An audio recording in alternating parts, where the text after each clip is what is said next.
paid $4 billion to buy, I think it's called Loser Cell, something like Loser Cell, and Nextel, and he announced that once these acquisitions are done, he'll be the first to have seamless calling between Mexico and the United States, and the only. Well, my message for Randall is, you're not the first, you're not the only, and I threw Canada in. And most importantly, when President Trump puts up that wall blocking Mexico, you might not be able to go back and forth, but your phones are going to work flawlessly. John, you spent a little time here talking about Sprint as a competitor, and I did want to get back to something that occurred recently, because Marcelo Clary seemed to tire of your attacks.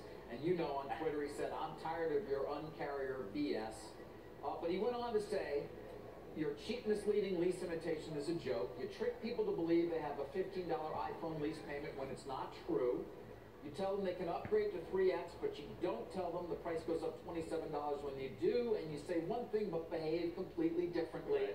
I think we need to ask you that question. Yeah. You certainly take shots. And say, you responded, you mad, bro?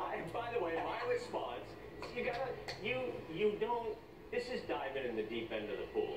And Marcelo should stay in the kiddie pool, because, you know, you guys are on Twitter. Yeah, I got a lot of followers. I play this game, and of course I waited 6 hours, and my response was a very intelligent deep. Are you mad, bro?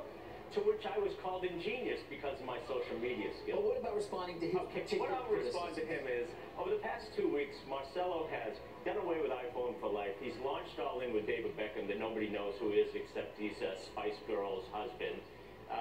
He did an imitation 2 for $100. And his stock went down, down, and down. July 1st came, another quarter. I think it was 2 in the morning. Frankly, I think he might have, been on the Twitter when he shouldn't have. And, come on. So I know, you got to get that what happened. So, yeah, so I did respond to him, and my responses were, first of all, I think it's cute that you follow me on Twitter, and that you're trying to use some of the approaches I do. But there are no misleading items. What he was really pissed about, David, is I announced Jump on Demand. It had a lease component in it, and people loved the offer. And what Marcelo says, come on, give me a break. I announced that a while ago. Come on, me. Here's my question. Customers don't care. Customers like what we do. You come on our air, last time we were out in San Francisco, you call Verizon and AT&T dumb and dumber. You get into the tweet fight with Flore. Is there a point at which you degrade the role of the CEO? You have serious investors who are putting money in your stock. Find anybody that questions my operational ability to run a company. I think last time Glassdoor rated the favorability of CEOs, I have a 96% rating. Don't be confused that this appearance doesn't mean that I know how to run a business. I know how to align people to a strategy and execute.